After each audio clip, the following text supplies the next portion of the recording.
In the heart of the Hamptons, the Whitmore family was the epitome of American wealth and influence. Their sprawling estate was worth more than some small towns. Their businesses stretched across multiple industries, and their net worth exceeded $300 million. To outsiders, they were the perfect picture of elegance and success.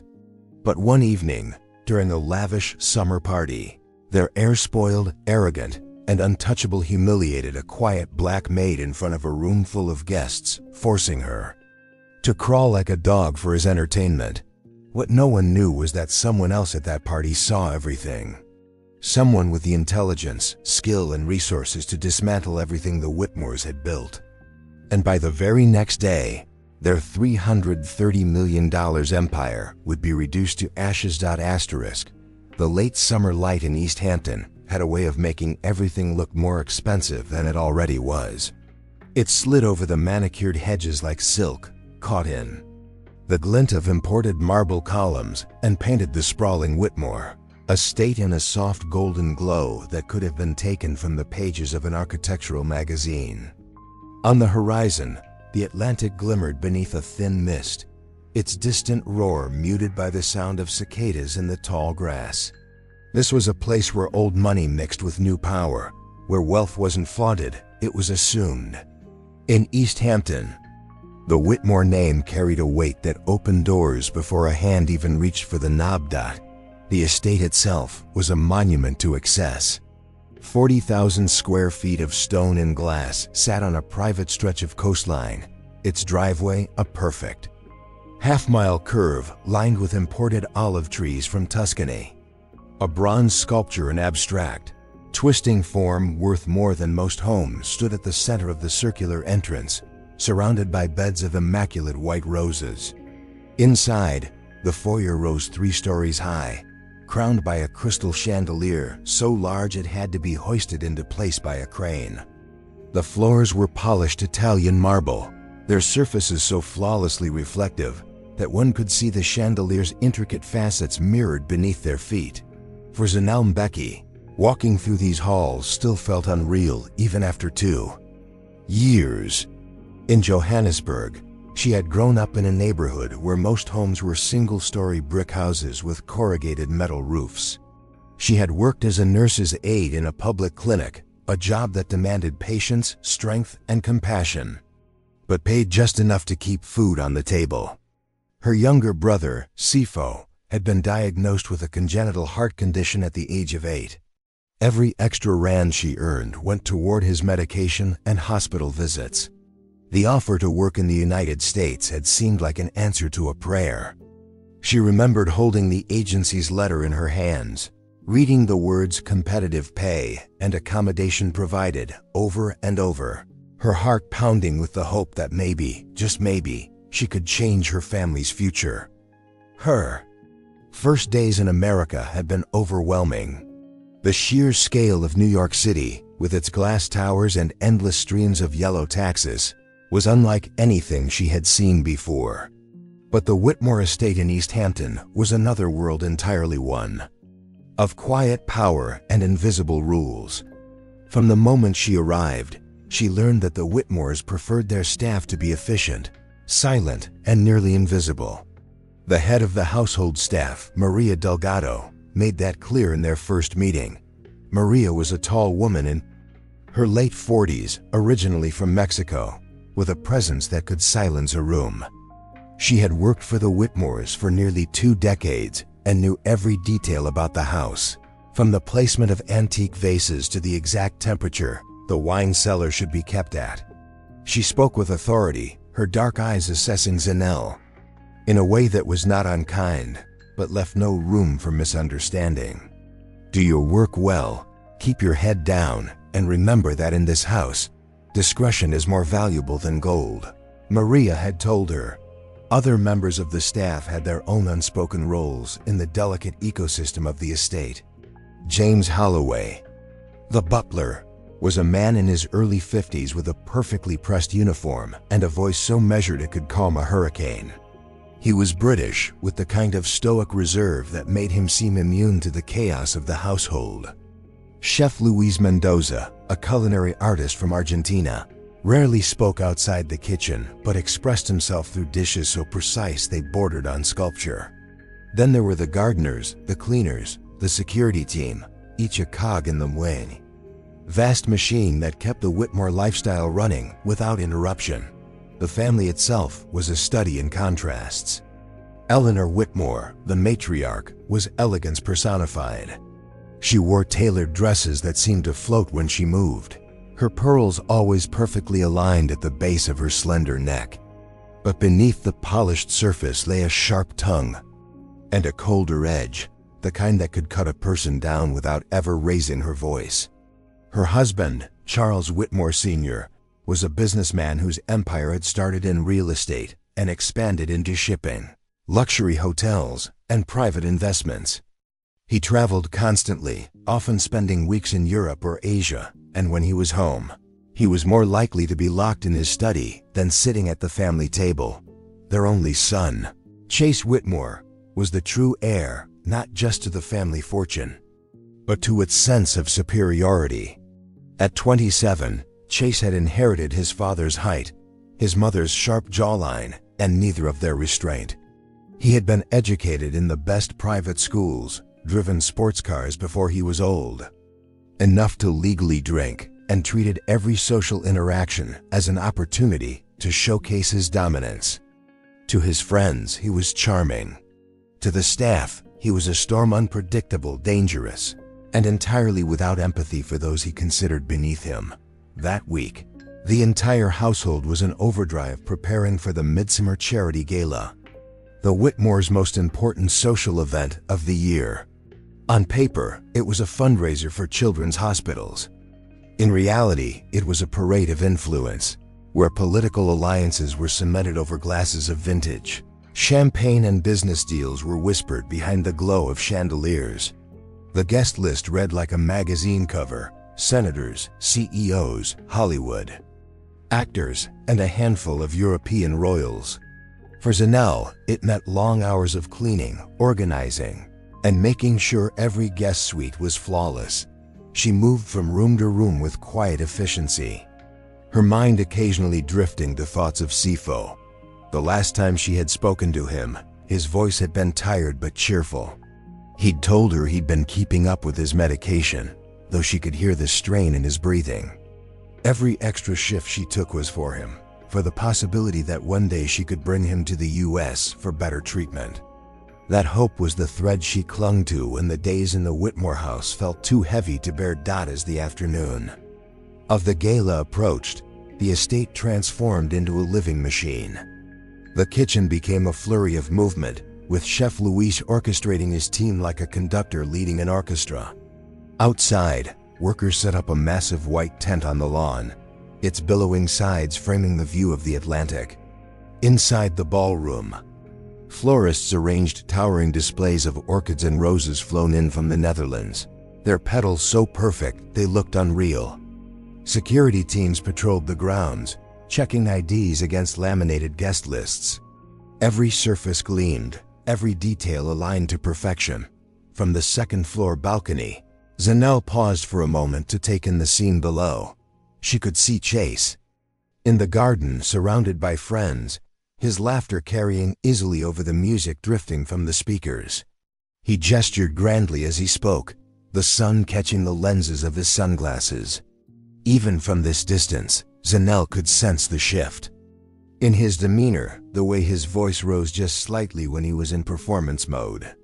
It was a sign she'd come to recognize. Chase was in the mood to show off, and that never boded well for anyone in his path. What Zanelle didn't know was that this evening would mark the beginning of something that would change everything, not just for her, but for everyone who lived and worked within the walls of the Whitmore estate. And somewhere, among the glittering guests who would arrive in a few hours, a silent witness was already preparing to strike. The empire stood tall, but the first cracks had already formed. The hours leading up to the gala were an exercise in controlled chaos. Zanelle worked alongside the other housemaids in a seamless rhythm born of necessity. Every step and every motion was purposeful. Maria oversaw the entire operation with the vigilance of a general preparing for battle, her sharp voice cutting through the hum of activity. No smudges on the glassware. Fold the napkin so the crest faces the guest. If you're carrying a tray, your left hand supports the base, your right hand balances, just don't mix them up. The Whitmore family crest, a golden lion's head encircled by laurel leaves, was everywhere that evening. Embroidered into tablecloths, engraved on silverware, embossed onto the menus printed on heavy cream cardstock. Even the ice sculptures, which stood like silent sentinels near the bar, bore its likeness. The effect was deliberate, a reminder to every guest that they were in the presence of legacy. Zanelle had learned long ago that the Whitmores valued appearances above all else. In private, their lives were just as fractured and human as anyone else's, but in public, they moved like figures in a painting, composed, untouchable, flawless. That kind of illusion required an army of invisible hands, and tonight she was one of them. As she polished a row of champagne flutes in the pantry, she thought briefly of her mother's small kitchen back in Johannesburg, where glasses rarely matched and the wooden table bore faint rings from countless teacups. Her mother had a way of making even the simplest meal feel like a feast, and her laugh could fill a room. Zanelle could almost smell the aroma of chakalaka simmering on the stove, the mix of tomatoes, onions, and spices wrapping her in comfort. But the memory was quickly pushed aside by Maria's voice calling her to the main hallway. In the grand foyer, Chase was descending the staircase with the casual confidence of a man who had never been told no in his life. He wore a tailored navy tuxedo, the silk lapels catching the light, his hair styled in the deliberately careless way that cost hundreds at an upscale salon. He didn't look at Zanelle at first. His eyes were on the reflection in the polished marble floor, checking his own perfection. When he finally glanced her way, it wasn't with a greeting but with a smirk, as if seeing her in her black and white uniform amused him in some private way. "Make sure the caviar's from the Petrosian tin, not the local stuff," he said without preamble, as though she were in charge of such decisions. "We have to keep up appearances, don't we?" His tone was light, but carried an edge, the kind that hinted the wrong answer would be remembered later. Zanelle nodded without a word, careful not to meet his gaze for too long. She'd learned that Chase thrived on reaction, surprise, discomfort, even anger, and the less she gave him, the better. From the corner of the room, James the butler watched the exchange with an expression that didn't change, but his eyes lingered on Chase a moment longer than necessary. Zanelle had noticed before that James had a subtle way of positioning himself whenever Chase was nearby, almost as though he anticipated trouble before it started. By late afternoon, the first guests began to arrive, their cars pulling up in a quiet procession of polished black sedans and gleaming sports cars. Valets in crisp uniforms moved swiftly, opening doors and collecting keys with practiced courtesy. Women stepped out in gowns that shimmered under the fading light, their hair immaculate, their smiles curated for maximum charm. Men followed in sharp tuxedos, the scent of expensive cologne mixing with the salt air from the ocean. Zanelle's role shifted to circulating discreetly between the main ballroom and the service corridors, ensuring drinks remained topped up and hors d'oeuvres were replenished.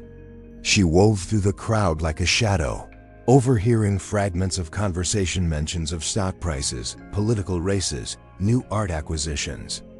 It struck her how easily these guests spoke of sums of money that could have transformed entire communities back home. At one point, she passed Chase holding court near the marble fireplace, a group of young men and women hanging on his every word.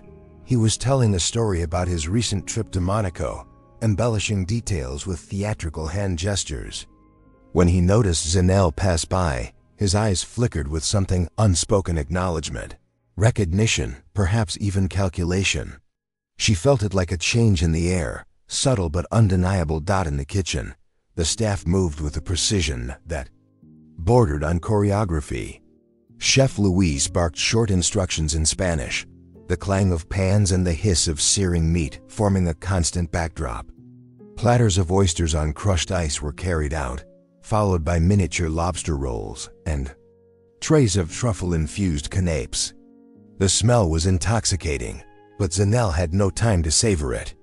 There were glasses to refill, spills to wipe before anyone noticed, and linens to straighten dot as the evening deepened. The sound of a live jazz quartet floated through the open doors to the terrace, blending with the rhythmic crash of waves in the distance. The guests began to relax, their conversations louder now, their laughter freer. Zanel moved past a group near the bar and caught Eleanor Whitmore's voice low, measured, and entirely controlled as she greeted a senator's wife. Eleanor's smile never wavered, but Zanel could see in the way her fingers gripped her champagne flute that she was keeping something tightly in check.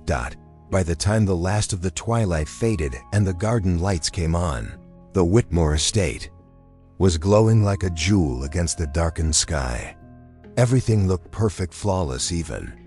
But Zanel knew from experience that perfection was often just a mask, and behind it, tension could build quietly until it found a way to break through.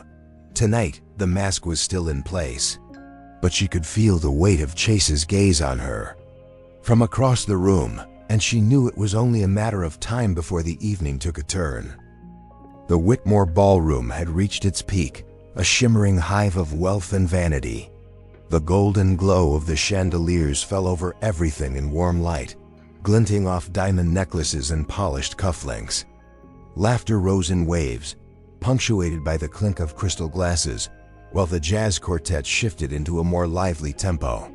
From the upper balcony, one could see the entire spectacle, the gleaming marble floor, the clusters of guests moving in subtle patterns of influence, and beyond the open French doors, the dark silhouette of the ocean stretching to the horizon. Zanel, balancing a tray of champagne flutes, threaded her way through the crowd with the practiced invisibility of a seasoned servant. Her uniform was immaculate, pressed to perfection, every button fastened, the white apron spotless. She had learned that in a place like this, the uniform itself was both shield and shackle.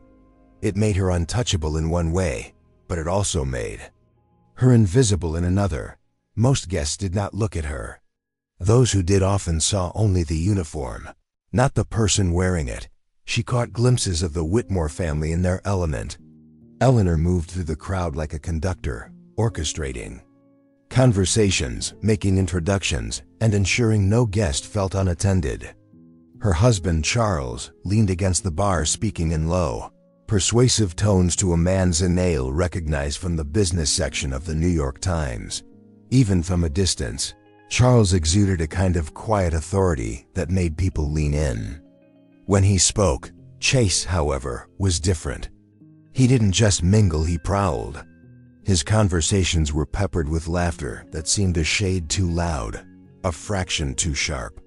He thrived on the kind of attention that could turn a story into a performance and a casual remark into an inside joke for his chosen circle. As Zanel passed by, she heard him make a remark about the help, accompanied by a smirk that made his companions chuckle in the shallow way people laugh when they want to stay in someone's favor.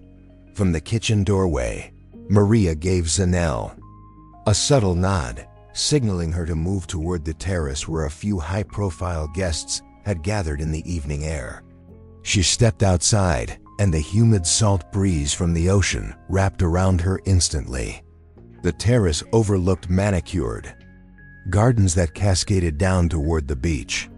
Lanterns glowed along the stone balustrade, casting delicate shadows on the guests' faces. Conversations here were quieter, more private, the kind where fortunes were discussed in whispers and decisions that could shape industries were made over a sip of champagne. For a brief moment, Zanel allowed herself to look beyond the garden, toward the rolling waves, each crash against the shore muffled by distance. She wondered if her younger brother in Johannesburg had finished his exams, if her mother's cough had improved, if the money she sent last month had been enough to cover the clinic fees. These thoughts always came unbidden, slipping past the walls she built to keep her mind on her duties. Her reverie was interrupted by the sudden sound of Chase's voice behind her, closer than she expected. "There you are," he said, his tone too casual to be innocent. She turned slightly, careful to keep her expression neutral, and saw him standing just inside the terrace doorway, a glass of bourbon in his hand. His eyes flicked over her in a way that felt less like looking and more like evaluating. "You move like a ghost," he continued, stepping forward until the space between them narrowed. "One moment you're there, the next you're gone. Makes a man curious." There was a glint in his eye that told her his curiosity was not the kind that led to harmless questions. She inclined her head politely and began to step aside, but he shifted, blocking her path with the lazy precision of someone who knew the balance of power favored him. Before he could say more, Eleanor's voice called from inside, summoning him to greet a new arrival. He gave Zanelle one last smirk, then turned away without another word, leaving only the faint scent of bourbon and expensive cologne in his wake.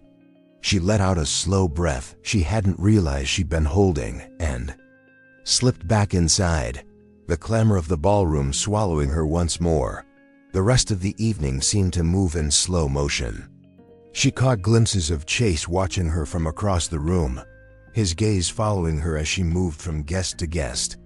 At one point, she passed James in the hallway, and for the briefest moment, his hand touched her elbow, a quiet, almost imperceptible gesture, but his eyes said something unspoken.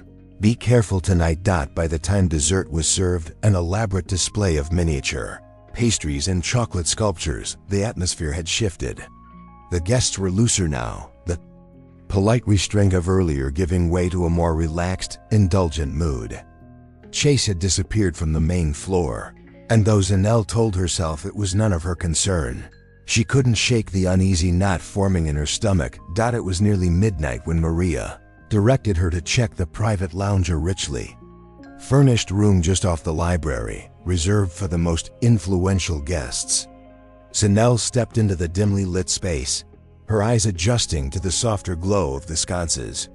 The room was empty, or so she thought, until she heard the faint click of a door closing behind her. Chase was standing there, alone, his posture casual, but his eyes sharp. "Perfect timing," he said with a slow smile. "I was hoping we could talk." And just like that, the night began to tilt towards something darker, though neither of them yet knew it would be the thread that unraveled the entire Whitmore empire. The rain had started just as the last of the Whitmore guests arrived, but the storm was kept far outside the estate's gilded walls. Inside, the ballroom glowed in soft amber light, reflecting off crystal and gold, the air thick with the scent of champagne and imported lily. Zanelle moved through the crowd with the steady rhythm she had learned over years of service, left hand balancing the tray, right hand free to collect empty glasses. She had mastered the posture, head slightly lowered, eyes never lingering too long on any face, her presence no more obtrusive than the polished marble underfoot. Tonight was the annual Whitmore Foundation Gala, a showpiece of elegance and wealth disguised as charity, and for Zanelle, it meant hours of silent labor. But even as she kept her expression neutral, she felt it a prickle along her spine that told her someone's attention was fixed on her. She didn't need to look to know it was Chase Whitmore. He had been watching her since the moment she stepped into the ballroom, his gaze a weight she could feel in every step. Chase stood near the grand staircase, surrounded by three friendsmen of the same cut, wearing the same expensive smiles, laughing a little too loudly at their own jokes. He held a glass of Macallan that had cost more than Zanelle's entire month's salary, and his posture radiated the casual dominance of someone who believed the room itself bent around him. Zanelle kept her head down and passed near enough to hear his voice, a smooth drawl sharpened by alcohol. "There she is," he murmured to his friends, and their laughter, low and conspiratorial, told her she would not pass through the night untouched. Across the room, James Harrow tracked the Same exchange from his post near the entrance. He'd seen this pattern before. Chase, growing restless, hunting for some new amusement when the thrill of expensive whiskey and empty flattery wore off. Harrow had been hired to protect the Whitmores from physical threats, but lately he found himself wondering if the greatest danger to the family's reputation lived under their own roof. His instincts told him to intervene, but his contract told him to stay in his lane unless an actual altercation broke out. Still, he shifted his weight, angling himself so he could watch more closely. Chase wasn't the kind to stop at a harmless joke. It happened just after the charity auction ended and the crowd thinned toward the lounge. Zanelle was carrying an empty tray toward the kitchen when Chase stepped into her path, forcing her to stop short. His smile was bright for the crowd, but edged with something meaner when he spoke. "Careful there, sweetheart. You almost ran into me." His friends chuckled, forming a loose half-circle around them. Zanelle's grip tightened on the tray, her knuckles whitening, but her voice remained calm. "Excuse me, sir." She tried to step aside, but Chase shifted with her, blocking the way again. "I think," he said slowly, "you should entertain us a little. Show us what real service looks like." The words were innocuous enough to the untrained ear, but the look in his eyes left no doubt about his meaning. Harrow saw it too. He began to move closer, ready to intervene if necessary. But before he could close the distance, Chase set down his drink, reached into his pocket, and pulled out a crisp $100 bill. He held it between two fingers like bait, letting it dangle in front of Zanelle. "On your knees," he said. Loud enough for his friends to hear, but just soft enough that the rest of the room would mistake it for banter. "Crawl to me like a good little servant, and this is yours." The moment hung in the air, heavy and electric. Zanelle felt the heat of humiliation rush to her cheeks, but she stood frozen, weighing her choices. Refuse and risk the quiet retaliation that came with defying the wealthy. Comply and let him strip away what little dignity she could still claim in this house. Her eyes flickered briefly to Harrow, who had stopped just a few steps away, his jaw tight, his gaze warning her to stay calm. But Chase misread the hesitation as weakness, and that was when he leaned in, his voice a whisper only she could hear. "You'll do it, because you need this job more than your pride." In that instant, something in Zanelle hardened. She didn't move, didn't speak. She simply stared at him, a faint, unreadable smile touching the corner of her lips. Chase frowned, as if unnerved by the lack of fear he'd expected. And then, with a deliberate slowness that made the men around him shift uncomfortably, she set the tray down on a side table and straightened to her full height. "You're right," she said evenly. "I do need this job." Then she stepped aside and walked away, leaving the $100 bill untouched in his hand. It should have ended there. But humiliation has a way of breeding recklessness in men like Chase. He caught her by the arm before she could reach the kitchen, spinning her back toward him. "Don't you walk away from me," he hissed. The grip on her arm was tight enough to bruise, and for the first time, Harrow saw the other guests begin to take notice. Eleanor Whitmore, across the room, glanced over with the faintest tightening of her mouth, a silent calculation of how much attention this was drawing. "Chase," she called lightly, her tone carrying that razor-edged warning only a mother could deliver. But her son either didn't hear or didn't care. Zanelle met his eyes and said nothing. In her silence, Chase seemed to hear something she had not spoken, something that unsettled him more than open defiance would have. He released her with a shove, muttering something about ungrateful help before turning back to his friends. The tension dispersed, conversation resumed, and the night stumbled forward. But for Zanelle, the damage was already done. She knew the rules of survival in houses like this. Endure the small degradations, keep your head down, get paid. But tonight had crossed a line. Tonight, she wasn't just surviving, she was beginning to plan. And somewhere deep in the machinery of the Whitmore Empire, the first crack had formed. The rest of the gala passed in a blur, though for Zanelle it felt like moving underwater, every sound muffled, every movement slow.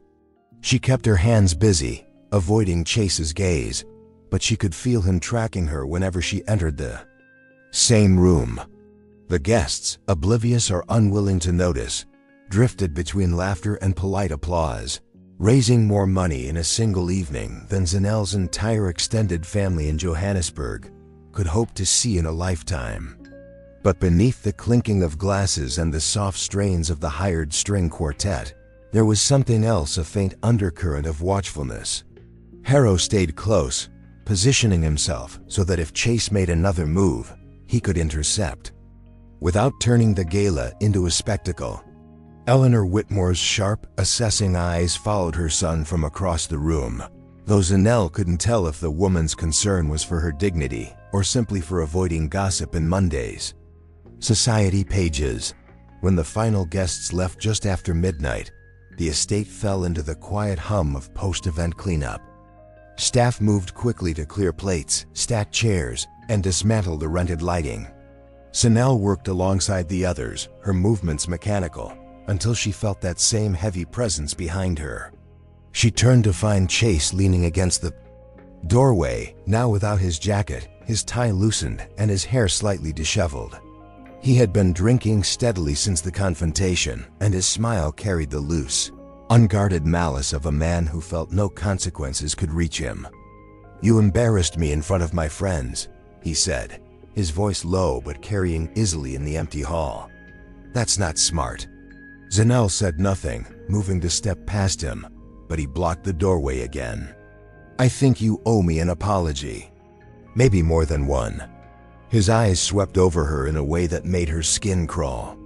This time there was no audience, no polite buffer of public decorum, just the raw imbalance of power between a man who owned the ground she stood on and a woman who could be dismissed with a single word. "I've been patient with you," he went on, his tone almost mocking, "but patience runs out." Before he could say more, Harrow appeared at the far end of the corridor, his voice cutting clean through the air. "Everything all right here?" It wasn't a question so much as a warning. Chase straightened, the flash of irritation in his eyes quickly masked by a thin smile. "Relax, Harrow, we're just talking." But Zanelle caught the shift in his posture, how his shoulders tightened, how he slid his hands into his pockets to hide the restless flex of his fingers. Harrow didn't look convinced. He stepped closer, his bulk a silent deterrent, and addressed Zanelle directly. "Kitchen needs an extra pair of hands," he said, though the lie was obvious. She gave a small nod and brushed past Chase without another glance. In the kitchen, away from the echoing marble halls, Zanelle leaned against the counter and let herself breathe. She could still feel the imprint of his presence, the sharp tang of adrenaline in her chest. She knew what men like Chase were capable of, not just the obvious cruelty, but the subtler kind, the kind that eroded people piece by piece until they had nothing left to fight with. Her mind drifted, unbidden, to her younger brother, still in school back home, whose tuition was paid in part by the paycheck she earned here. Every decision she made in this house was measured against the cost it might bring to him, but tonight, something was shifting. She had seen in Chase's eyes that he wouldn't stop, and she understood now that keeping her head down would not protect her forever. Harrow lingered near the kitchen door until the last of the other staff had gone for the night. When he finally spoke, it was in a voice so quiet she almost didn't hear him. "He's not going to let this go." Zanelle met his gaze, searching for judgment or pity, but found neither, only a grim awareness. "No," she agreed. "He's not." For a moment, they stood in silence, each knowing that they were speaking about more than just tonight's events. Then Harrow said something that caught her off guard. "If you decide you're done here, I can help you walk away clean." His tone suggested experience, like he'd seen people try to leave the Whitmore orbit before, and knew how ugly it could get. Zanelle didn't answer, but the words stayed with her long after he left dock by the time she finished her duties and returned to her small room on the estate's third floor. The house was silent except for the rain against the windows. She sat on the edge of her narrow bed, still in her uniform, and stared at the faint reflection of herself in the dark glass. Something inside her had begun to calcify. She thought of the way Chase had gripped her arm, the way he'd spoken to her as if she were a thing to be bent or broken, and she knew without needing to say it aloud that this would not be the end of the story. Men like Chase believed the world existed to feed their appetites, but empires, she reminded herself, were more fragile than they looked, and as she turned off the light, she began quietly, deliberately, to imagine what it might take to bring this one down. The next morning, the Whitmore estate looked as though nothing had happened. The marble floors gleamed, the silver had been polished, and the faint scent of last night's floral arrangements lingered in the hallways. Staff moved briskly through their routines as if the gala and its undercurrents had been a dream. But Zanelle carried the memory of Chase's smirk like a splinter under her skin. She had slept little, lying awake as the rain turned to dawn, turning Harrow's warning over in her mind. If she wanted to protect herself, she couldn't simply wait for the next time Chase decided to corner her. Waiting was how people lost. She began her shift in the library, dusting the high shelves and rearranging books that were more decorative than read. The Whitmores treated literature the way they treated art assets to display rather than engage with. But while she worked, she paid attention. On the far side of the room, Eleanor Whitmore sat at a massive mahogany desk, flipping through a thick folder of documents. Zanelle moved quietly enough to catch fragments of conversation when Eleanor's assistant came in.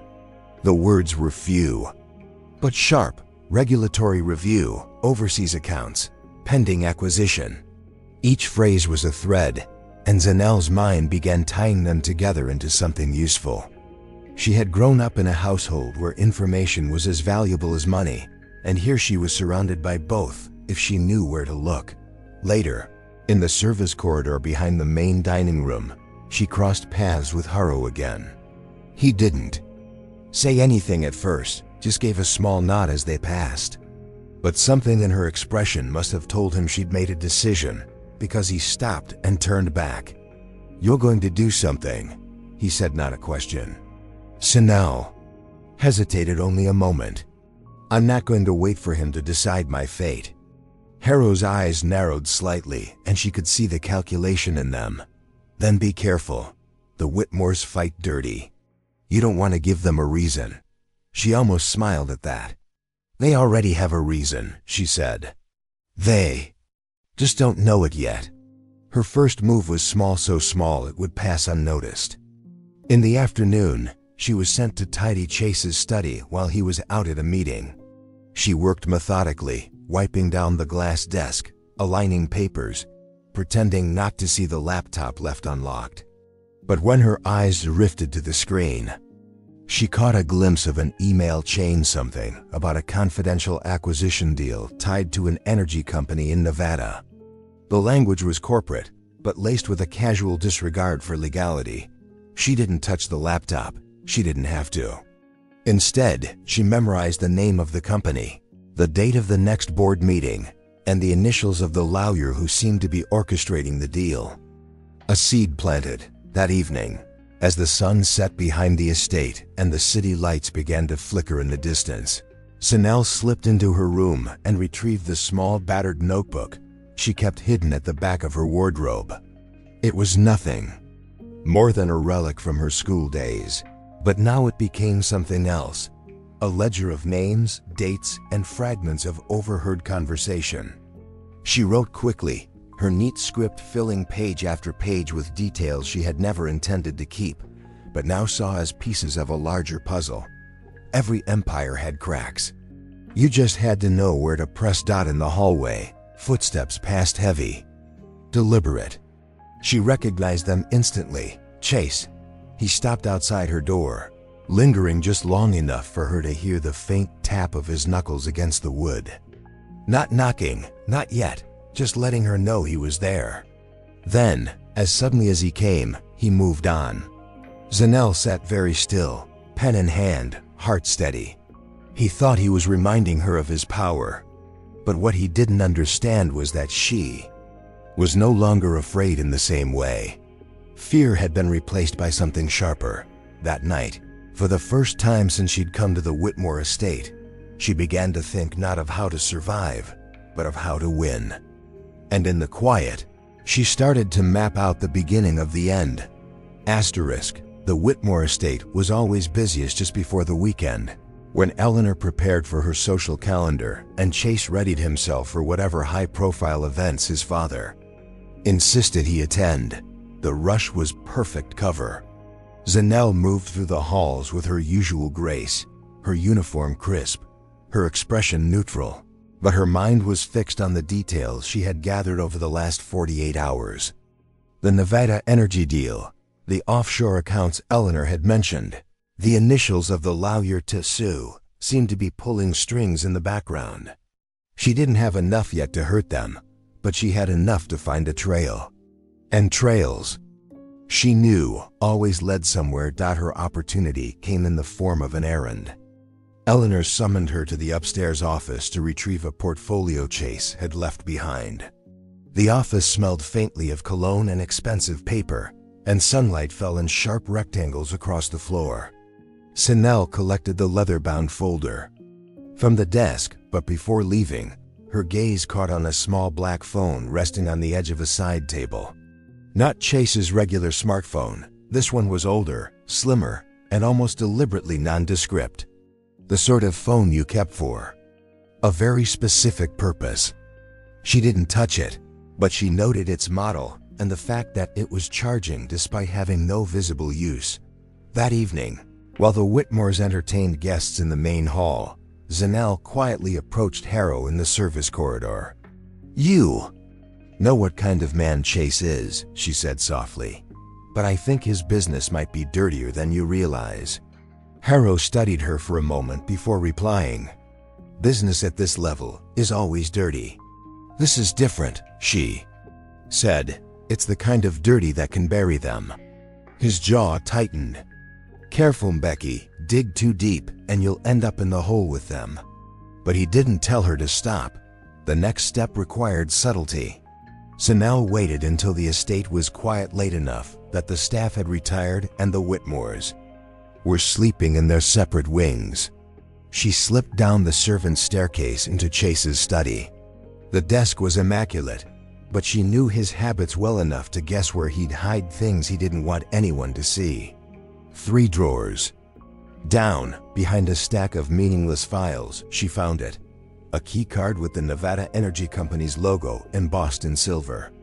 She didn't take it, that would raise suspicion, but she photographed it with the old flip phone she had kept from her days in Johannesburg.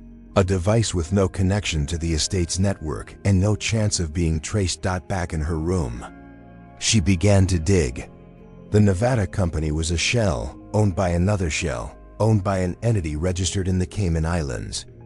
Buried in the corporate filings were subtle hints that the Whitmores were using the acquisition as a cover for moving millions into private accounts, money that would vanish offshore before regulators could trace it.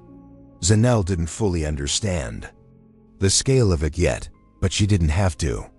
She only needed enough to put the right people on their trail. When dawn broke, the city skyline glowed faintly gold through her window. Zanel stared at it, knowing that the first real move had been made. It was still invisible to the Whitmores, still nothing more than a shadow in the background of their empire. But she could feel it like the faint crack in a dam, a hairline. Fracture that no one notices until the flood begins. Somewhere in the house, Chase laughed a loud, careless sound. It echoed through the halls as if the walls themselves had learned to tolerate him. Zanel listened, her expression unreadable. He believed the game still belonged to him. He didn't know that last night, she had finally stepped onto the board. Chase Whitmore didn't wake up early unless there was something or someone worth waking up for. That morning, though, he was already in the kitchen by 8, leaning against the marble island while sipping his espresso. scrolling through his phone. Zanel entered quietly to prepare the breakfast tray for Eleanor, moving with the same quiet precision she always had. Yet for a reason he couldn't quite place, his eyes followed her longer than usual. Something in her expression was different. Not fearful, not defiant, but unreadable in a way that irritated him. "You seem cheerful today," he said, the words half a taunt. She didn't look up from the silver teapot she was polishing. "It's a good morning, sir. Clear skies." He studied her a moment longer, his mind flicking back to the previous night. He'd gone to his study for a late-night call with Trevor Haskins, his lawyer and fixer, but found himself strangely restless. The conversation had been routine, all about the Nevada energy acquisition, but there had been a faint, nagging thought in the back of his head. Something about the room had felt touched, not disturbed enough to set off an alarm, but like someone had been there. He shrugged it off at the time, but now, watching Zanel, that quiet sense of intrusion began to stir again. "You know," he said slowly, "most people wouldn't be this chipper before noon, especially in this house." Her only response was a faint smile, polite but impenetrable. Chase hated that. He liked reactions, fear, discomfort, even anger. Silence made him feel like the other person had something he didn't. And in Chase's world, that was unacceptable. Later that afternoon, while Eleanor held a planning session for the upcoming charity gala, Chase slipped back into his study. The drawers were locked, the desk untouched. The keycard was still in place, but still. He ran his fingers along the edges of the files, checking for misalignment, sniffing faintly for anything out of place, even scent. He found nothing. It should have reassured him. It didn't. He called Harrow. "Everything secure here?" "Same as it's been for the last 5 years, Harrow replied. "Why, you misplaced something?" "No," Chase said, but his tone lacked conviction. "Just making sure." That night, as the Whitmores dined in the private lounge, Zanel moved among the guests like a shadow, carrying wine, clearing plates, her face calm. Beneath that composure, though, her mind was already on the next step. She had identified a reporter in Nevada who had been chasing a corruption lead for months, and with the right nudge, the man could be convinced to start looking in the Whitmores' direction. But she had to move carefully. Premature exposure could spook them into covering their tracks too soon. From across the room, Chase watched her. She looked like any other servant, efficient, invisible, interchangeable. And yet the sense lingered, faint but persistent. Something was different. Something he couldn't name. But Chase Whitmore had never been a man to dwell on feelings when there were parties to attend, money to flaunt, and power to enjoy. So he let the thought slide, drowning it in a glass of wine and a laugh loud enough to silence his doubt. Zanel didn't even glance his way. She didn't need to. She already knew that by the time he realized what was happening, the board would be set, the pieces in motion, and his empire's first cracks too deep to repair. The Whitmore estate was quiet again by midnight, the kind of silence that felt rehearsed. Security lights glowed faintly over the manicured lawns, and somewhere in the distance, the Pacific murmured against the shore. Zanel sat at the small desk in her quarters, the dim lamplight casting her profile in sharp relief. She had been rehearsing the message in her head all evening, not just what to say, but how to say it in a way that would make someone on the other end lean forward instead of hanging up. On the bed beside her lay the old flip phone she had kept hidden for years. It wasn't connected to the estate's Wi-Fi, didn't share accounts with anyone, and the number was known only to her. From a folded scrap of paper, she read the contact information she'd memorized hours earlier. Daniel Cross, investigative journalist, Nevada Independent Ledger. He'd been on the outskirts of the Whitmore energy deal story for months, but without hard proof, his articles had been dismissed as speculation. Zanel intended to change that. She stepped into the narrow servants' corridor and slipped out. a side door into the cool night air. Walking past the garage, she could smell the faint tang of gasoline and leather from the Whitmore's collection of vintage cars. Beyond the security camera's usual sweep, she stopped and flipped the phone. Open. The night pressed close around her as she dialed. It rang twice. A gravelly voice answered. Cross. You don't know me, she began softly. But I know about the Nevada deal.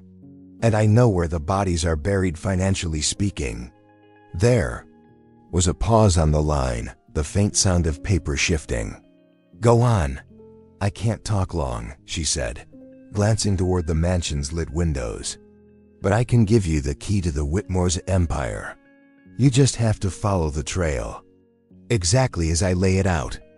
If you do, you'll find they've been moving millions offshore through a shell corporation in the Caymans. That's only the beginning. The journalist's voice sharpened. Why are you telling me this? Because they took something from me, Zanel replied, her tone like steel wrapped in silk. And now I'm going to take everything from them. She gave him a meeting place, neutral ground in the city and a time. No names, no unnecessary details. Just enough to hook him. Before hanging up, Daniel said, You realize, if you're lying, you've wasted my time. If you're telling the truth, you've just signed your death warrant. Zanel snapped the phone shut and slipped it back into her pocket. Then I'll have to make it worth it, she murmured to herself. Back in the mansion, Chase was still awake, pouring himself another drink in the study. He glanced out the window toward the garden, a flicker of unease running through him without explanation. For a moment, he thought he saw movement in the shadows, but when he looked again, there was nothing. The first stone had been thrown. The ripples had only just begun. The morning air tasted faintly of salt and burnt coffee when Zanel stepped into the tiny diner on the corner of 8th and Marlowe. It was barely 6 a.m., and only 3 other patrons occupied the cracked vinyl booths, a pair of truckers hunched over their plates and an elderly man reading yesterday's newspaper. The overhead lights flickered in the lazy way old fixtures do, casting a pale sheen across the formica tables. Daniel Cross was easy to spot. Mid-40s, lean but worn around the edges, he had the kind of face that carried both skepticism and exhaustion like permanent shadows. He sat at a booth in the far corner, his back to the wall, a steaming mug of black coffee in front of him. When he saw her, he didn't wave. He simply raised his eyes and tracked her approach, as though studying the way she moved would tell him more than her words ever could. Zanel slid into the booth opposite him. Her shawl was drawn close, her hair pulled back neatly, her expression composed. She didn't touch the menu. You're early, Daniel said. His voice was low, unhurried, and laced with caution. Early means no one follows, she replied.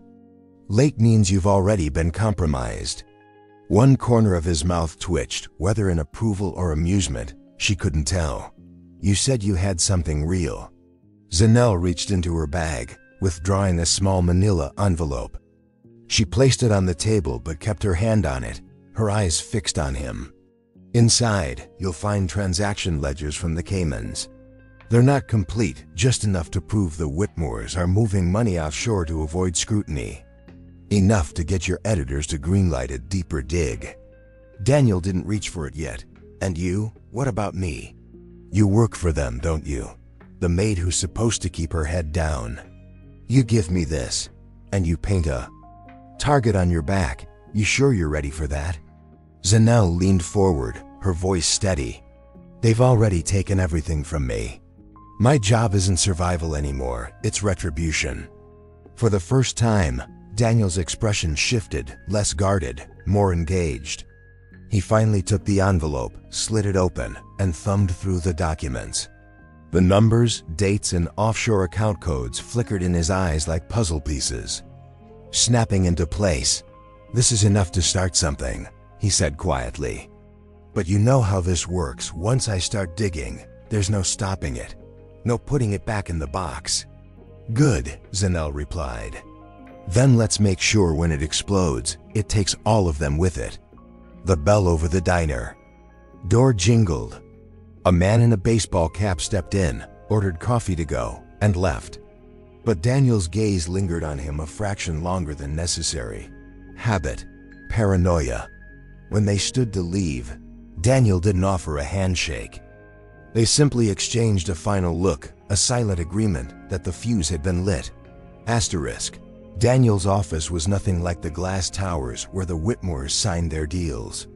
It sat above a pawn shop on a street where the paint peeled from every sign and the smell of fried food clung to the air like stubborn smoke.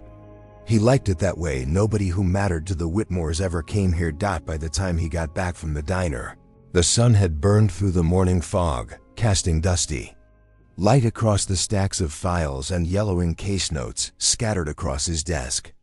He dropped the manila envelope in the center, poured himself another coffee from a machine that hissed like it was dying, and pulled on a pair of reading glasses. The ledgers were precise in a way that told him someone inside the Whitmore machine had either copied them under extreme care or was used to handling such data. Dates, transaction amounts, and routing codes sprawled across the pages in neat columns. Cayman bank accounts. Wire transfers staggered in amounts just under reporting. Thresholds. Shell companies in Delaware and Nevada. He ran a finger down the page until he hit a name that made him pause. Mariner Holdings, LLC. He'd seen it before, not in the Whitmore portfolio, but in an entirely separate fraud case from 2 years back. Daniel turned to his computer, booted up a secure drive, and began cross-referencing.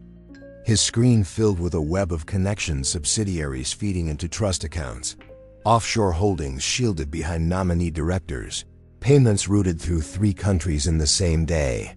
The Whitmore's empire wasn't just a luxury real estate and shipping dynasty, it was a machine built for hiding money where no one could touch it. Still, something gnawed at him. If Zanelle had access to these ledgers, she had to be closer to the core than he initially thought. Too close. People didn't just walk out of Whitmore territory with this kind of ammunition unless they'd already accepted they wouldn't be. Walking back in around noon, he locked the ledgers away in a safe, slid a burner phone from his desk drawer, and dialed a number he hadn't used in years. Harper, a gruff voice answered on the second ring. "It's Daniel," he said. "I need a trace run on a list of offshore account numbers." Quiet as the grave, there was a pause on the other end. "This about the Whitmores?" Daniel didn't answer directly. "If it is, you'll want in. I'll send you a secure drop." "When?" He hung up. Daniel leaned back in his chair, rubbing the bridge of his nose. Outside, traffic crawled by, the normal noise of the city oblivious to the fact that a billion-dollar machine had just been nudged toward collapse he didn't notice. The unmarked black sedan parked 3 buildings down, engine idling, windows tinted dark. Inside, 2 men in suits sat watching his window. One of them jotted something in a small leather notebook. The Whitmores might not know Zanelle's name yet, but Daniel's? That was a different story. Asterisk. The Whitmore estate was a world designed to keep the outside out and the inside in. Its sprawling grounds were surrounded by 10-foot hedges trimmed so perfectly they might as well have been walls. Cameras perched discreetly at the corners of the property, their lenses glinting like watchful eyes. Zanelle had worked here long enough to know their blind spots at least. She thought she did. But when she returned from the diner that morning, something felt off. It wasn't the usual bustle of staff moving briskly through their routines, nor the occasional echo of Mrs. Whitmore's clipped commands drifting from the east wing. It was quieter. Too quiet. She entered through the side service door, slipping off her shawl and hanging in the narrow laundry hallway. As she rounded the corner into the main corridor, she noticed a man she didn't recognize, tall, broad-shouldered, wearing an immaculately tailored suit. He wasn't dressed like the estate's usual security, whose uniforms were meant to blend in. This one stood out, as if he wanted everyone to know he was there. Their eyes met for the briefest second before he looked away, murmuring something. Into the microphone clipped to his lapel, Zanelle's heart thudded once, hard, then steadied. She kept walking, heading toward the staff kitchen where she could at least collect herself. But as she passed the library, she caught another unfamiliar figure, this time a woman in a dark blazer, pretending to browse the Whitmore's pristine, never-read collection of first editions. By the time she reached the kitchen, she knew. This wasn't random. Someone had brought in outside security. And that only happened for one reason: Mr. Whitmore suspected someone inside. The house was a threat. While she scrubbed dishes that didn't need scrubbing, she replayed every step of the past few days. She'd been careful at the diner. No one had followed her, at least not visibly. Daniel had been discreet, so where was the leak? At noon, Mrs. Whitmore entered the kitchen, her heels clicking sharply on the tile. She didn't speak at first, just stood watching Zanelle with the faintest trace of a smile. "I hope you're finding your work satisfying." "Zanelle," she said finally. "Yes, ma'am. That's good. Loyalty is rare these days, and you've been here long enough to know how much we value it." Her tone was calm, almost pleasant, but her eyes told a different story: cold, assessing, the way one might study an object before deciding whether to keep it or throw it away. When Mrs. Whitmore left, Zanelle let out a breath she hadn't realized she was holding. She knew now that time was running out. The Whitmores didn't make idle threats. That night, when the rest of the house was asleep, she moved silently through the servants' quarters, collecting the few personal things she could carry. She didn't plan to run, not yet, but she needed to be ready, because the next move would have to be hers, and somewhere beyond the gates, she had to hope Daniel was moving just as fast. Daniel didn't like coincidences, especially the kind that showed up twice in the same week. It was just after 9 p.m., and the city outside his office had quieted into that restless hum between late-night traffic and the first bars closing. He sat hunched over his desk, one lamp casting long shadows across the wall. As Harper's report came through the encrypted drop, Mariner Holdings LLC wasn't just a shell, it was a funnel. The paper trail Harper had unearthed linked it to an energy investment firm out of Houston that existed only on paper, and from there into a labyrinth of shipping manifests that had nothing to do with the Whitmore's public businesses. The cargo descriptions were vague: specialty goods, custom machinery, private collection, the kind of language that screamed for deeper digging. Daniel scrolled through the report, his pulse quickening. The final link in Harper's chain was a series of payments to a Bahamian account under the name Augustus V. That name wasn't random, it was a known alias for one of the Whitmore's most trusted enforcers, a man who'd made problems disappear for over a decade. If Augustus was involved, it meant whatever was being moved through these channels wasn't just profitable, it was dangerous. He was about to draft a secure message to Zanelle when his phone buzzed. No caller ID. He almost let it go to voicemail, but something in his gut told him to answer. "You've got eyes on you, Kane," a voice rasped. "2 cars. They're not local cops." The line went dead before he could ask questions. Daniel didn't waste time. He shut down his system, stuffed Harper's report into a safe, and killed the lights. The street outside was empty, except for a silver sedan idling at the far end of the block. He didn't look twice, just slipped into the alley behind his building and disappeared into the night. Miles away, at the Whitmore estate, another game piece was moving. Zanelle had just finished turning down the guest rooms when Mr. Whitmore himself appeared in the hallway. He was rarely home before midnight and never without his entourage. Tonight, though, it was just him and 2 of the new security men shadowing his steps. "Zanelle," he said, his voice smooth, deliberate. "Walk with me." She obeyed, matching his pace down the long corridor. He didn't speak until they reached the east wing, a part of the house reserved for family only. The marble floors gleamed under the recessed lighting, and the air here was colder, the kind that raised the hairs on her arms. "I've been reviewing staff performance," he said, "and I've noticed irregularities." Her heart pounded, but she kept her expression neutral. "I'm not sure what you mean, sir." "You will," he said, and then stopped in front of a heavy oak door. One of the security men opened it. Inside was a small room she'd never seen before, bare walls, a single table, 2 chairs. "Sit," he ordered. Zanel hesitated for only a fraction of a second before complying. The door shut behind her with a sound that felt far too final. Far from the estate, Daniel stood on a darkened overpass, watching the silver sedan crawl by below. He knew 2 things for certain. The Whitmores were tightening their circle, and he and Zanel were both already inside it. And in this kind of game, you didn't get a second chance if you misplayed your move. Asterisk, the room was colder than it had any right to be. Not the kind of cold that seeped in from a draft or an open window. It was the manufactured, deliberate chill of a climate-controlled vault, designed to make a person uncomfortable, to make them aware of the space in their bones. Zanel sat straight back on the steel chair, her hands resting lightly on the table in front of her, a picture of composure. Inside, though, her pulse was an unsteady drumbeat. Mr. Whitmore didn't sit across from her immediately.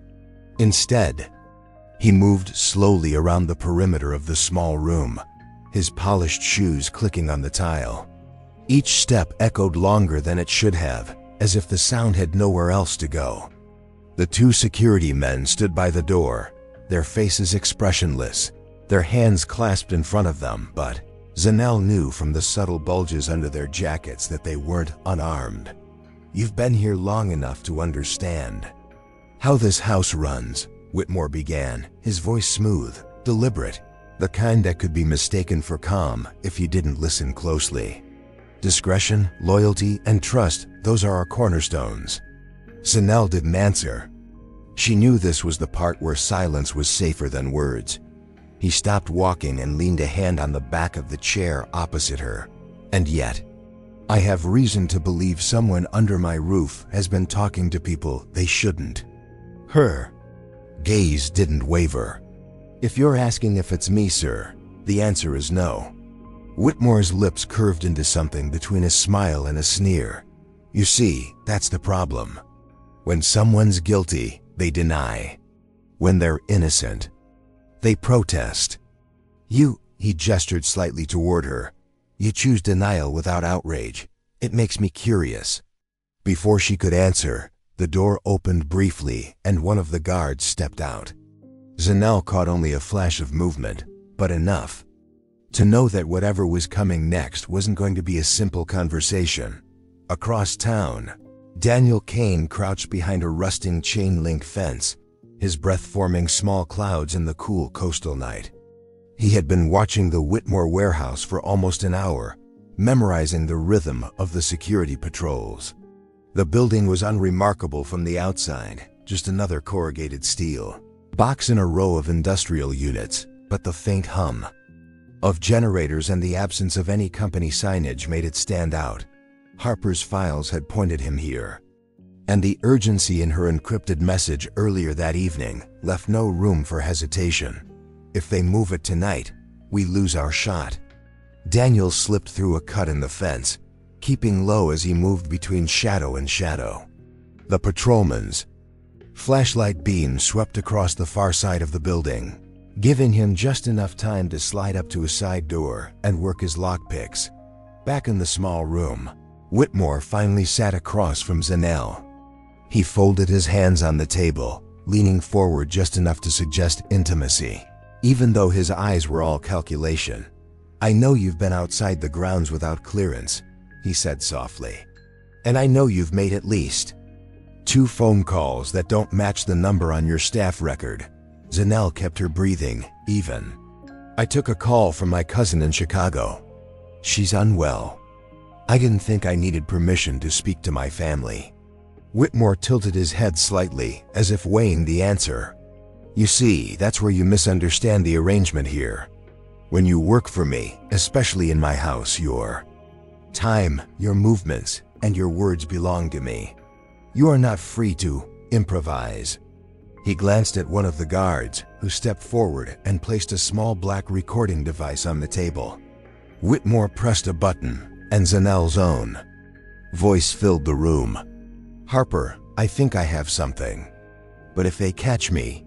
The recording cut off there. Zanelle's heart slammed against her ribs, but outwardly, she didn't flinch. "That's not me," she said evenly. "Of course not," Whitmore replied, his smile now openly mocking. "And I'm sure this device just wandered in from the street, all on its own." Daniel was inside now, the faint metallic tang of oil and machine parts heavy in the air. He moved through stacks of unmarked crates, each one secured with steel bands and stamped only with a discreet, looping M on the corner. He knew better than to pry one open without knowing if there were alarms, but Harper's intel had suggested something big. Something that explained why the Whitmores were suddenly so aggressive about locking down anyone who might talk. In the far corner of the warehouse, he found a section cordoned off with heavy plastic sheeting. The glow from inside was brighter, cleaner like a lab. Slipping closer, he peered through a slit and froze. Rows of polished cases sat open on metal tables, each one cradling what looked like precision-engineered components.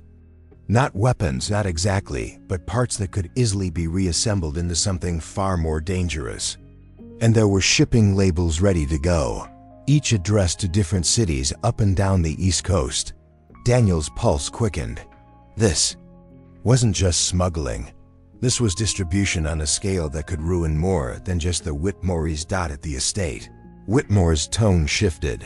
"I have no desire to harm you, Zanelle. In fact, I've rather enjoyed having you here. You're efficient, discreet, and until now, I thought loyal. But loyalty is a two-way street. If you tell me who you've been speaking to and why, we can make this unpleasantness go away." Zanelle met his gaze without blinking. "I have nothing to tell you, sir." His smile faded. "Then you leave me no choice." He stood, and the guards moved to flank her chair. Somewhere in the back of her mind, she recalled Daniel's words from weeks ago. "If they ever separate you from the rest of the staff, don't wait for a better moment." That's the moment. Her palms were already slick with sweat, but her voice was steady when she said, "Then you'd better make sure you finish what you start." In that moment, unbeknownst to either of them, Daniel's camera clicked silently. In the warehouse, capturing the first concrete proof that could bring the Whitmores down. But between here and safety was a locked exit, a patrol route closing in fast, and a name in his phone that was now at the very top of their target list. Zanelle Becky. The first thing Zanelle noticed when the guards took hold of her arms was the strength in their grip, firm enough to bruise, but not yet cruel. That, she knew, was intentional. Whitmore was a man who preferred to escalate slowly, like a chess player baiting his opponent into a bad move. They marched her down a narrow hallway she'd never seen before, past a row of closed steel doors with small rectangular vents near the top. The air here was different, stale, faintly metallic, with a hint of something chemical beneath it. Every step sounded hollow, as though the corridor was built over an empty chamber. When they stopped, one of the guards unlocked a door with a keypad. The room beyond was bare except for a single chair bolted to the floor and a ring of overhead lights that burned too bright against the concrete walls. Zanelle's stomach tightened. This was not a place for conversation. It was a place for breaking people down. Whitmore appeared in the doorway after a moment, hands clasped behind his back. "I'd like to think you'll see reason before we're forced to take measures," he said, almost conversationally. "But you strike me as someone who learns the hard way." The guards pushed her into the chair. The sound of the lock clicking shut behind Whitmore was louder than it should have been. Across the city, Daniel was kneeling beside the steel-banded crates, camera still in hand. He had taken dozens of photos, already shipping manifests, inventory sheets, close-ups of the strange mechanical components. But he needed one last shot, the faces of the people moving them. Through the slit in the plastic sheeting, he saw three Men in dark jackets loading the cases into padded containers. One of them spoke in a low voice, and Daniel caught a name, New Haven Drop. Another mentioned, tonight's convoy. Daniel's mind raced. If these shipments went out, the trail would splinter into a dozen different cities, each one a dead end. Tonight was their only chance to link the Whitmores directly to this operation. A faint scuff of boots on concrete made him freeze. The patrol was earlier than expected. He killed the camera's screen, slipping it back into his jacket, and moved silently toward the rear of the warehouse.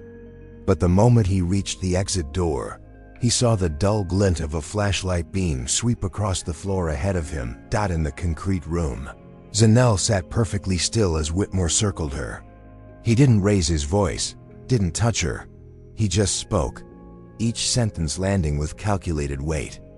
"You think you know what we are," he said. "You think because you've heard whispers, because you've seen things you shouldn't. You understand the scale of what you're dealing with.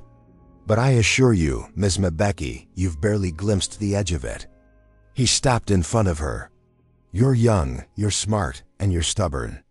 That combination tends to end one of two ways: a long career in my service, or a short life outside of it." Zanelle met his gaze. "You think fear will make me give you what you want. But fear only works if the other person believes they have something left to lose." A flicker of irritation crossed Whitmore's face. It was subtle, but she saw it. He glanced toward the guards. "Leave her here. Lights stay on." The door shut behind him, and the hum of the overhead bulbs filled the silence. Zanelle's mind sharpened, not on what he had said, but on what he hadn't. If he was leaving her here alone, he wasn't ready to end this yet. That meant she had time. Daniel's situation was tightening by the second. The guard's flashlight beam cut across the door, and Daniel had no choice but to slip back into the shadows between the stacks of crates. He crouched low, counting the footsteps. 1, 2, 3. Pause. The beam lingered off from somewhere deeper in the warehouse. One of the workers shouted, "We're ready for the next load." The guard turned away, distracted by the call, and Daniel used the moment to slide toward an unmarked side door he'd noticed earlier. The handle was cold under his hand, but to his relief, it turned.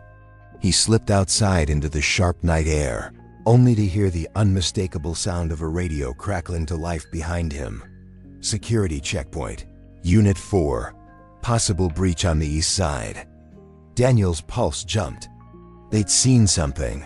Back at the estate, Zanelle worked her wrists against the smooth surface of the chair's armrests. No ropes, no cuffs, just the unspoken constraint of the guards outside, and the knowledge that any rash move could be her last.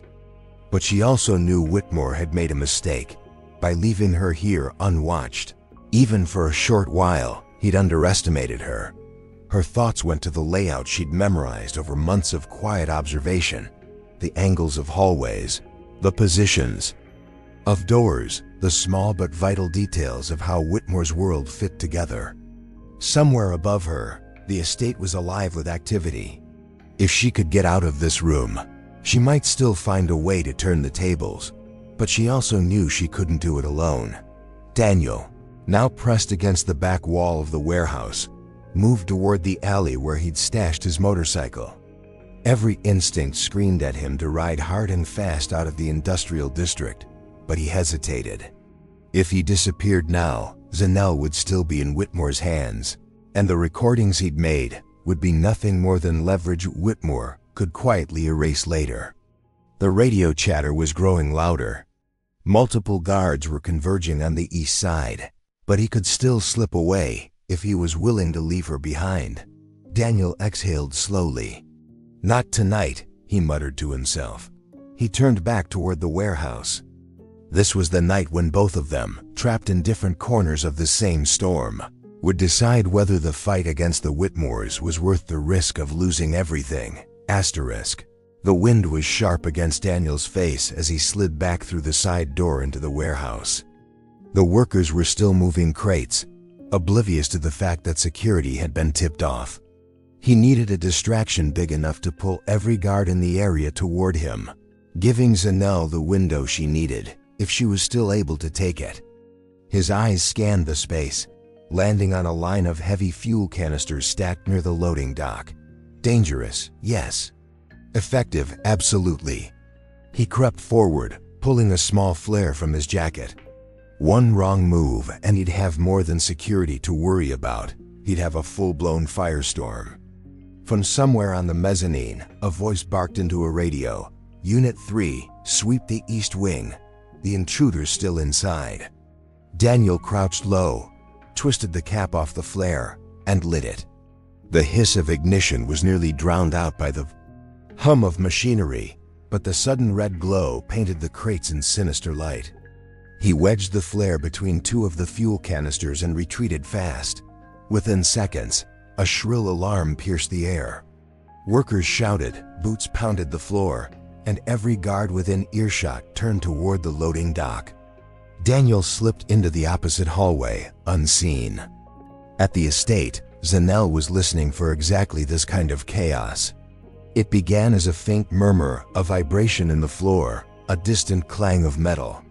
Then came the voices, raised and urgent, outside her door. She closed her eyes for a moment, forcing herself to picture the estate's blueprint in her mind.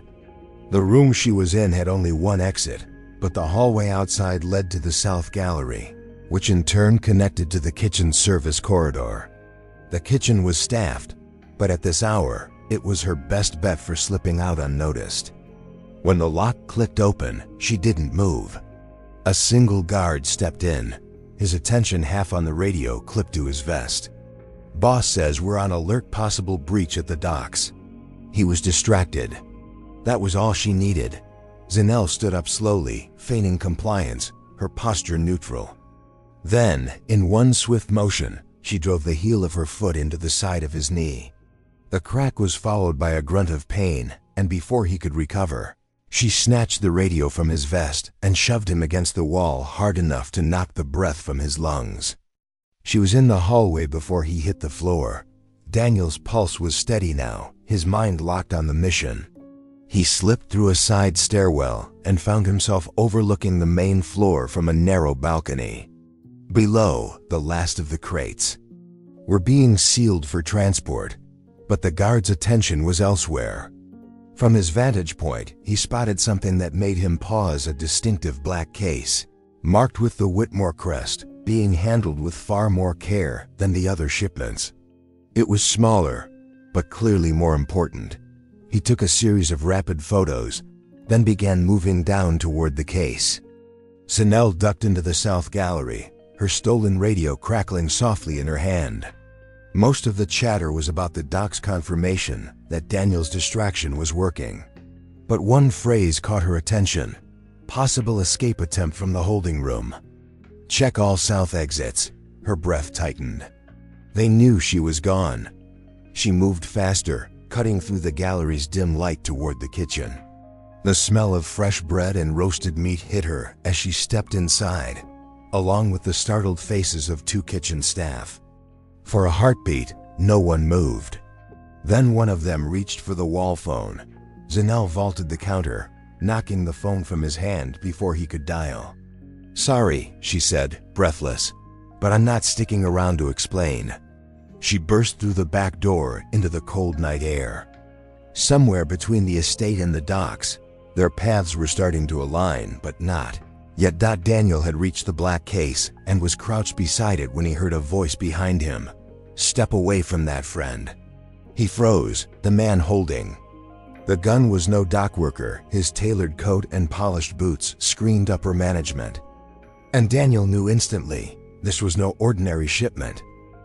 The gun's muzzle was steady, its black bore swallowing the faint light of the dock lamps. Daniel raised his hand slightly, slow enough not to provoke a trigger pull, but fast enough to show compliance. The man aiming at him was about 6 feet. Tall, late 40s, with an expensive wool coat draped over his broad shoulders and a faint, knowing smirk that suggested he'd faced far worse than an intruder in his warehouse. "You're in the wrong place, Mr. Kane," the man said, his voice carrying an unsettling calm. Daniel's eyes narrowed. "You know my name. I make it my business to know the names of pests before I dispose of them." The man stepped closer, boots clicking against the polished dock floor. "Put the phone on the ground, slowly." Daniel's mind was running. At 100 miles an hour. He could drop the phone, comply, and be taken in. Or he could risk everything and go for the case. The problem was that the second option might end in a bullet tearing through him before he even touched the handle. Somewhere in the distance, faint shouts echoed security, responding to the fire he'd staged earlier. It was his only leverage.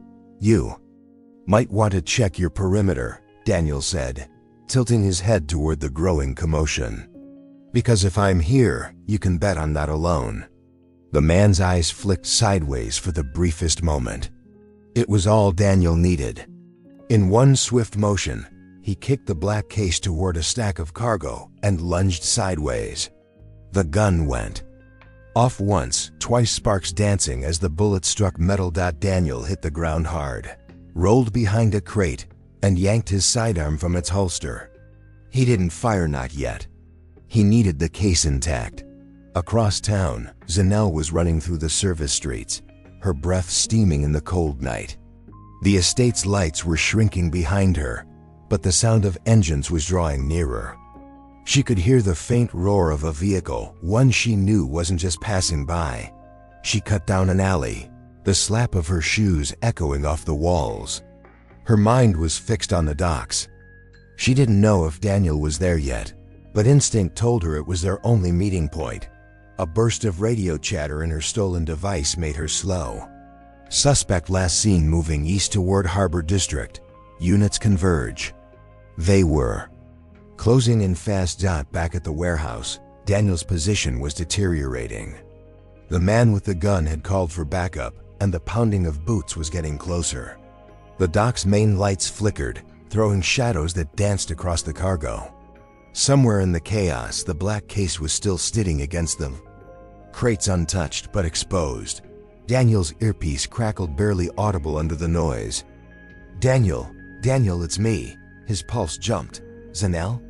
Where the hell are you?" "2 blocks from your position. I can see the dock cranes from here." He exhaled sharply. "Good. I need a distraction south entrance." "You've got 60 seconds before I'm boxed in." There was no hesitation in her voice. "Consider it done." Zanelle reached the edge of the docks, crouching low behind a row of parked cargo trucks. From here, she could see the building Daniel was in. Its glass windows glowing faintly, figures moving inside. She spotted the south entrance, 2 guards stationed at the door. She scanned her surroundings, eyes landing on a forklift idling nearby. Keys still in the ignition. Perfect. Within moments, she was behind the wheel, the machine rumbling to life. She drove it straight toward a towering stack of empty shipping containers. The crash was deafening, metal slamming into metal as the stack toppled over, scattering across the entrance like fallen dominoes. Guards shouted, running toward the commotion. The south door was abandoned. Daniel took the opportunity. Bursting from cover, he sprinted toward the black case, scooped it up, and dove into the now clear hallway leading toward the south exit. The man in the wool coat shouted after him, but the words were drowned in the chaos. He burst through the doorway into the cold night and nearly collided with Zanelle, who was leaping down from the forklift. "You picked a loud distraction," he said, breathless. "You said 60 seconds, she replied, her eyes flicking to the case. "That what I think it is." "Something worth killing for," Daniel said grimly. "Which means we need to disappear now." Behind them, the warehouse. Alarms blared louder, and the night air filled with the wail of approaching sirens. Police, or worse.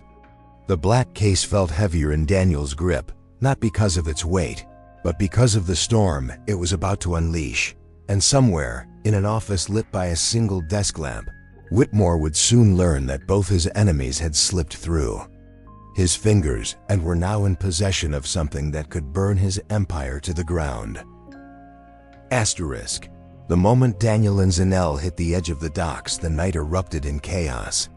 Sirens wailed from every direction, bouncing off the steel walls of the shipping yards. A blinding sweep of a searchlight cut across the pier, slicing through the darkness and landing dangerously close to their position. Daniel yanked Zanel toward a narrow service road between stacks of freight containers. His grip on the black case was iron tight, every nerve screaming at him not to let go. The road ahead was barely lit, but he knew these docks well enough to find the back route, a path used by smugglers to avoid customs patrols. Behind them, the man in the wool coat emerged from the warehouse, barking orders into a radio. Dozens of Whitmore's men spilled into the open, their dark silhouettes moving with military precision. "They're not playing around," Zanel muttered, her breath coming in sharp bursts. "No," Daniel said, forcing himself to keep moving. "And they won't stop unless one of us stops breathing." The two rounded a corner, only to hear the deep rumble of engines ahead. 3 black SUVs blocked the exit, headlights flaring to life like the eyes of predators spotting prey.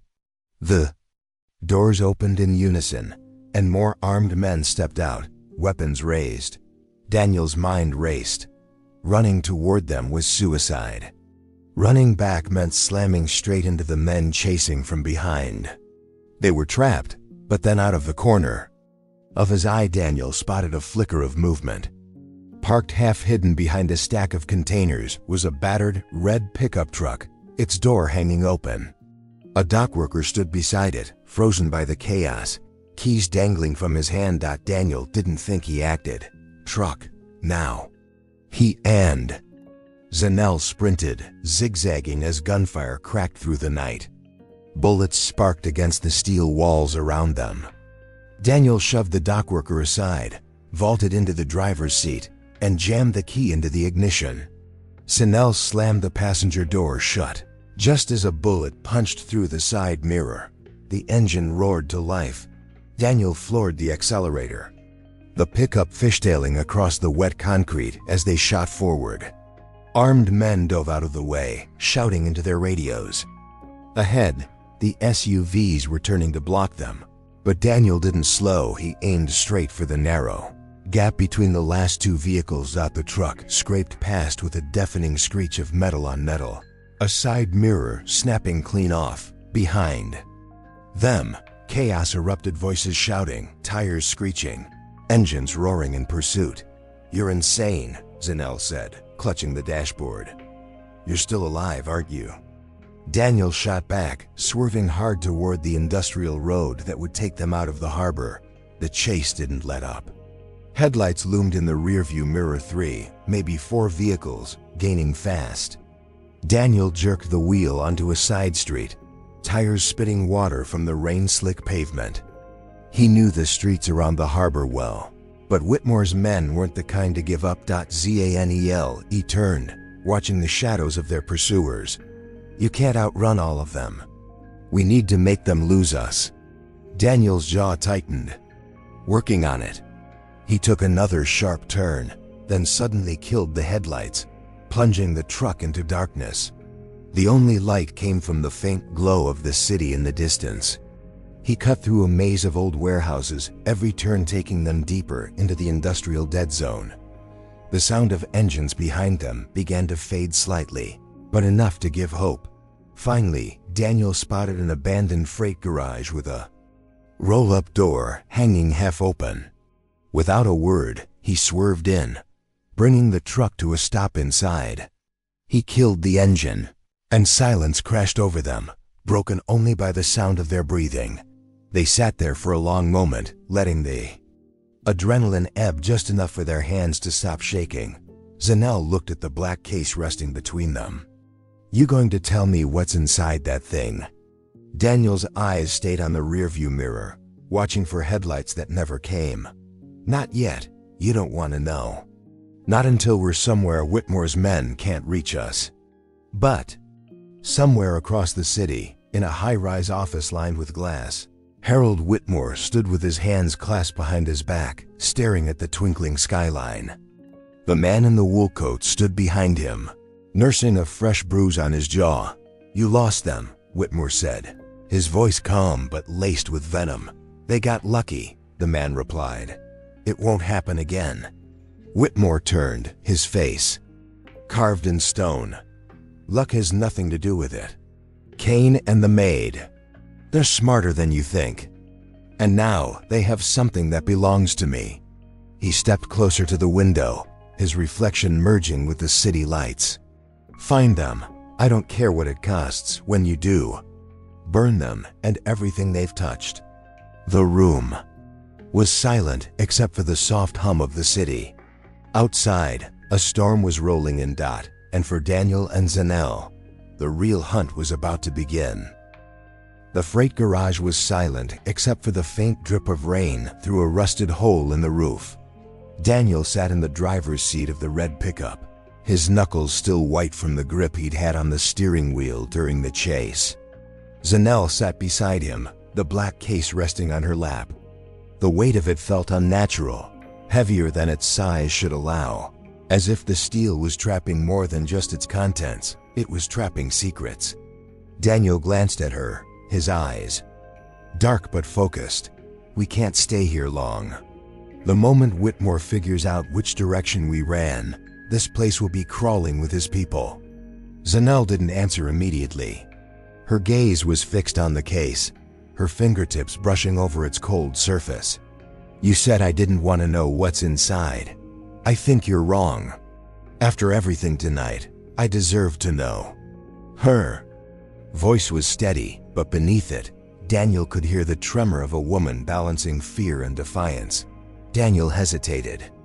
He had opened this case only once before, long enough to know that its contents were dangerous not because they were illegal, but because of who they implicated. "All right," he said finally, his voice low. He flipped the latches open. The hinges creaked softly as the lid lifted. Inside, nestled in foam, was a sleek silver hard drive about the size of a paperback. No labels, no markings. Just a cold, metallic surface that reflected the dim light from above. Beside it, a folded envelope, thick with papers. Zanel frowned. "That's it? A hard drive and some papers?" Daniel's eyes didn't leave the drive. "This isn't just any hard drive. It's Whitmore's insurance policy names, bank accounts, offshore holdings, shell companies, blackmail material. On politicians, CEOs, judges.